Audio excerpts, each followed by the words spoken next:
মশলাটা আলোচনা করা হয়নি। জবাই মশলার ক্ষেত্রে জবাই হচ্ছে 4টি রগ আছে, হালকুম, মরি, ওজ্জান, দুইটা 3-4টি রগ বলা হয়। দুই পাশে 2টা রক্তের নালী, আর মাঝখানে একটা হচ্ছে শ্বাসনালী, একটা খাদ্যনালী। এই 4টা জিনিস কাটা যেতে হবে। এই 4টা জিনিসের মধ্যে 3টা জিনিস কাটা গেলে কেউ কেউ বলছেন হালকুম, মরি এবং উজ্জানের একটা কাটা গেলেও কেউ বলছে কোরবানি হয়ে যাবে। তবে 4টা জিনিস কাটা যেতে খেয়াল রাখবেন, হালকুম, মরি, উজ্জান, অর্থাৎ শ্বাসনালী, খাদ্যনালী এবং দুই পাশে 2টা রক্তনালী, এটাকে কাটা যেতে হবে।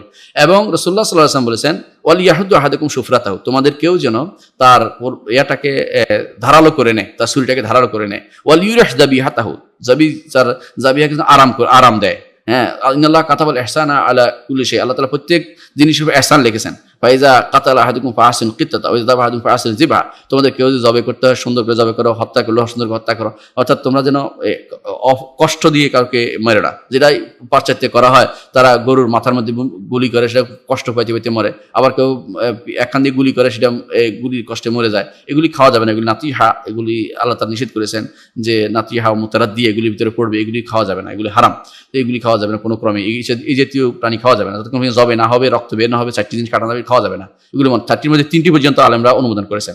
হালকুম, মরি, উজ্জান মধ্যে একটা, যে কোনো একটা পর্যন্ত অনুমোদন করেছে, কিন্তু আমাদের মধ্যে 4টি কাটা যেতে হবে, এটা বিশুদ্ধ মত। এই 4টি কাটালে জবে হবে। এই 4টির ভিতরে দেখা যায় অনেকে রু যাচ্ছে না কেন, একটা ছুরি এনে তার এর ভিতরে ঢুকিয়ে দেয়, এটা হারাম, এটা হারাম। বরং রাসূলুল্লাহ সাল্লাল্লাহু আলাইহি ওয়াসাল্লাম বলেছেন, ওয়াল ইউরিহ যাবিহাতাহু, তা সেই জন্য তার জবিহাকে আরাম দেয়। আরামের বিপরীত কাজ এটা, তার রু বের হওয়ার সুযোগ দেন, তাকে আরেক প্রাণীর সামনে জবে করবেন না, তাকে আরেক প্রাণীর সামনে জবে করে তার মধ্যে ভয় আসতে পারে ওই প্রাণী, কিন্তু এটাও করবেন না। কারণ প্রাণীরাও তাদের তো জীবন, এই একটা জীবন আছে, সেটা তারা ভয় বেশি পেতে পারে, অনেক কিছু দড়িয়েই পালাতে পারে, এটা করবেন না। তো যেটা ভীতিপ্রদ এমন কিছু করা যাবে না। হ্যাঁ, এখন আমি বলতে চাচ্ছি, কেউ যদি কোনো এটা দিয়ে ছুরি দিয়ে অনেক সময় ভিতর দিয়ে মেরে দেয়, এইটা করলে কি আপনার কোরবানি জায়েজ হবে কিনা? যদি মেরে দেওয়ার বিষয়টাই তার একমাত্র কারণ হয় মৃত্যু, তাহলে জায়েজ হবে না। আর যে আগেই দেরিতে মারা যাচ্ছে দেখে আগে করে দিতে, এটা কাজটা হারাম হবে, কোরবানিটা জায়েজ হবে, কিন্তু এটা হারাম কাজটা করা যাবে না, এটাকে নিষেধ করতে হবে। কেউ যেন অলির হেজাবি হাতাহু, যাবে তার আরাম দেয়, ধীরে ধীরে যেন রু বের হোক, এটাকে আপনি তাকে আরো একটু কষ্ট দিয়ে তার গলার ভিতরে দিয়ে গুঁতো দিয়ে তাকে এই কাজটা করাটা ঠিক হবে না। এটা নীতি বিরুদ্ধ, শরীয়ত বিরুদ্ধ কাজটা, এটা করা যাবে না। জবে করার পরে ফেলে রাখবেন, যদি কোনো ধীরে ধীরে রক্ত বেরিয়ে আসুক, ধীরে ধীরে সেটা মারা যাবে। এই জন্য আল্লাহ তাআলা বলেছেন কোরআনে কারিমে, ফাইজা ওয়াজাবাত জুনুবুহা ফাকুলু মিনহা ওয়া আত'ইমুল বাঈসাল ফাকির সুম্মা লিয়াকদু তাফাতাহুম ওয়া লিউফু নুযুরাহুম ওয়া লিয়াতাওয়াফু বিল বাইতিল আতীক। আল্লাহু আকবার।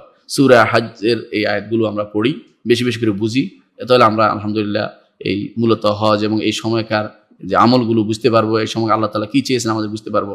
তিনি যেটা চেয়েছেন তাকবীর, আল্লাহ তাআলাকে বড় করে তোলা, এই যে গরু জবের মধ্যেও আমরা তাকবীর দেই, এই অর্থ হলো তাকবীর দিয়ে বলি বিসমিল্লাহ, আল্লাহু আকবার বলি, আল্লাহু মিনকা ওয়া ইলাইকা বলি, আল্লাহ মিনকা ওয়া লাকা, আপনার পক্ষ থেকে পেয়েছি, আপনার পক্ষ থেকে আবার দিচ্ছি, এই জন্য আপনার জন্য আবার দিচ্ছি, এই যে বলি কুলিনা সালাতি ওয়া নুসুকি মাহিয়া ওয়া মামাতি লিল্লাহি রাব্বিল আলামিন লা শারীকা লাহু যালিকা উমিরতু আনা ওয়াল মুসলিমিন বলি। এরপরে আমরা জবে করছি, এই সবই হচ্ছে প্রমাণ করছে আমরা আল্লাহর জন্য নিজেকে নিবেদিত করছি, আল্লাহর জন্য নিবেদিত করি এবং ইবাদত করি ঠিকমতো। আল্লাহ আমাদের কবুল করুন।